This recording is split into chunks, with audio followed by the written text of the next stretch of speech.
When it comes to the northern sector of the country, the Indian Army has to play a dual role, guarding the line of control as well as countering terrorism within its own territory. The soldiers involved in counter-terrorist operations therefore require a different set of skills. Counterinsurgency, you will all agree, is the backbone of the Indian Army as far as today's world is concerned. We may or may not get involved in a full-scale war, but counterinsurgency is a reality which Indian Army has to face day to day. The rules of engagement here are not the same as in a conventional military battle. Before being deployed in a terrorist-infested environment and taking charge of the situation, they must retrain and orient themselves to the new challenges of counter-terrorism. The government has mandated the army to perform specific internal security tasks in terrorist-infested areas of the country. And this is one of the toughest things these soldiers have to do, for their enemy is invisible. He speaks their language, lives among ordinary people, and has embroiled himself into the local culture and economic landscape. It is a very dynamic situation wherein you have to first eliminate or isolate the terrorists from the common people, as well as win the hearts and minds of the common people, and then you have to neutralize the anti-national elements.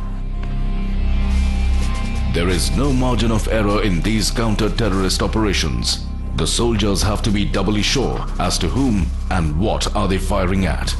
Collateral casualties of innocent people are simply unacceptable.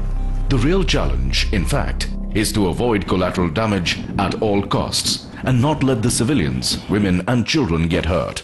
In such operations, it is not about maximum firepower, it is about maximum effectiveness. Before being deployed in a counter-terrorist scenario, all officers and their men must familiarize themselves with the geographical, cultural, legal and operational peculiarities of the area. Students are trained as to how to conduct various operations.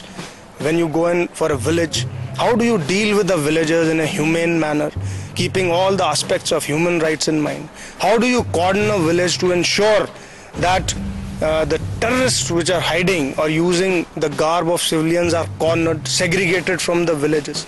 How to mitigate the heartburns and the hardships that the villagers are facing?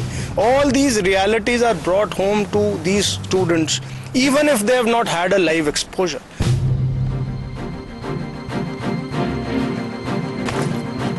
They train and master the art of conducting cordon and search operations in a simulated environment before actually going on ground.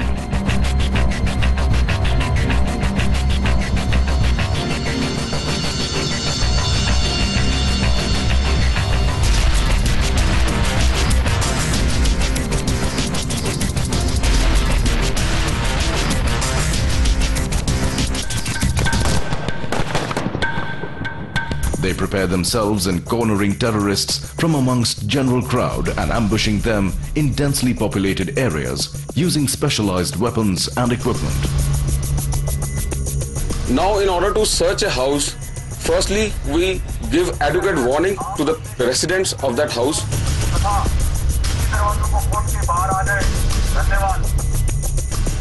We do not carry out the complete cordon of the village, but we cordon only the target house. Once the civilians are told to move outside, the security forces do a house entry drill, and after that the security forces looks for hideout.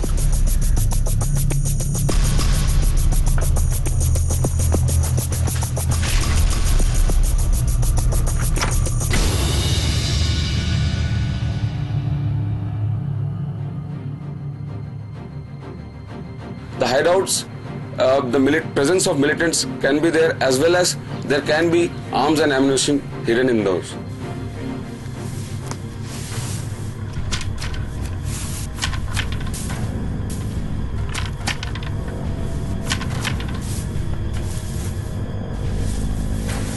There are hideouts below the kitchen garden.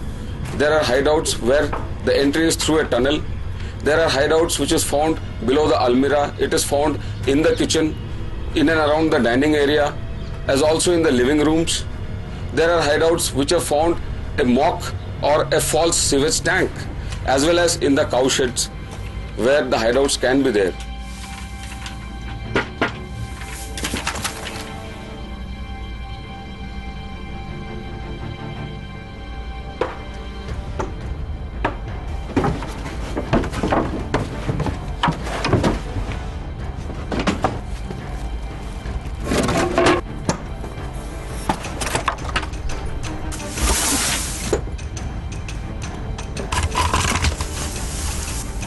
After discovering the hideout, if the presence of militant is found, he is neutralized effectively.